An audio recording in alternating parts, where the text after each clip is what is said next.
Tuhan beserta kita, sekarang dan selama-lamanya. Inilah Injil Yesus Kristus menurut Matius. Dimuliakanlah Tuhan. Injil Matius pasal 17 ayat 22 sampai 27. Pada waktu Yesus dan murid-muridnya bersama-sama di Galilea, Ia berkata kepada mereka, "Anak manusia akan diserahkan ke dalam tangan manusia, dan mereka akan membunuh Dia, dan pada hari ketiga Ia akan dibangkitkan." Maka hati murid-muridnya itu pun sedih sekali. Ketika Yesus dan murid-muridnya tiba di Kapernaum, datanglah pemungut bea bait Allah kepada Petrus dan berkata, "Apakah gurumu tidak membayar bea 2 dirham itu?" Jawabnya, "Memang membayar." Dan ketika Petrus masuk rumah, Yesus mendahuluinya dengan pertanyaan, "Apakah pendapatmu, Simon? Dari siapakah raja-raja dunia ini memungut bea dan pajak? Dari rakyatnya atau dari orang asing?" Jawab Petrus, "Dari orang asing." Maka kata Yesus kepadanya, "Jadi bebaslah rakyatnya. Tetapi supaya jangan kita menjadi batu sandungan bagi mereka, pergilah memancing ke danau. Dan ikan pertama yang kau pancing, tangkaplah dan bukalah mulutnya, maka engkau akan menemukan mata uang 4 dirham di dalamnya. Ambillah itu dan bayarkanlah kepada mereka, bagiku dan bagimu juga." Demikianlah Injil Tuhan. Terpujilah Kristus.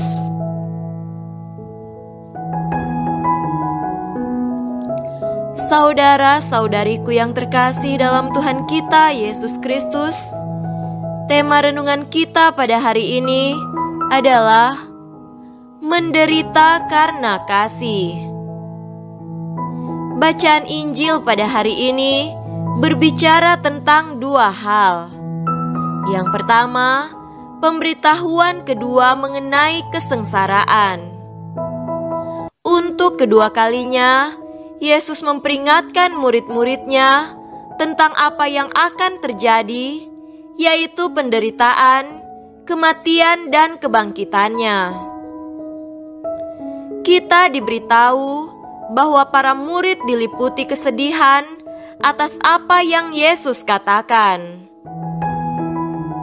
Tetapi piala kesengsaraan ini mesti ditanggungnya sebagai bukti ketaatan atau pengabdiannya pada kehendak Bapa dan juga bukti kasih-Nya kepada manusia agar kita selamat.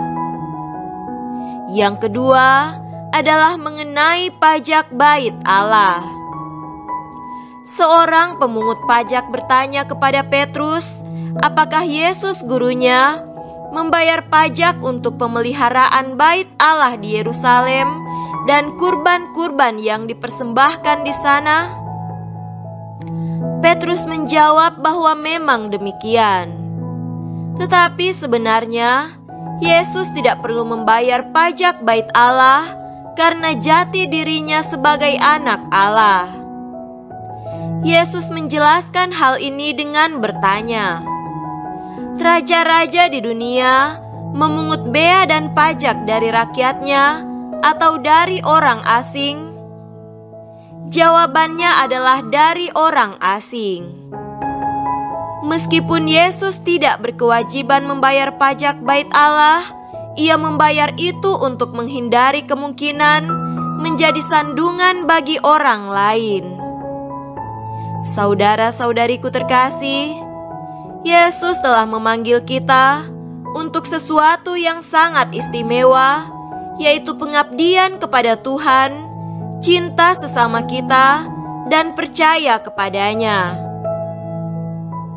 Dia tidak hanya memanggil kita lewat pengajarannya, tetapi Dia telah mewujudkannya melalui kematian dan kebangkitannya.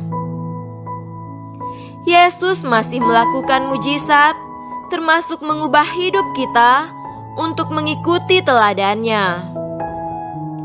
Dia dapat memperlengkapi dan memampukan kita untuk menjawab panggilannya. Dia dapat memberi kita keberanian untuk membagikan kisah dan rahmat penebusan kita dengan orang lain. Dia bisa mengubah keluarga kita. Dia bisa mengubah gereja kita. Dia bisa melakukan pekerjaan terhebat di dalam hidup kita. Semoga demikian. Amin.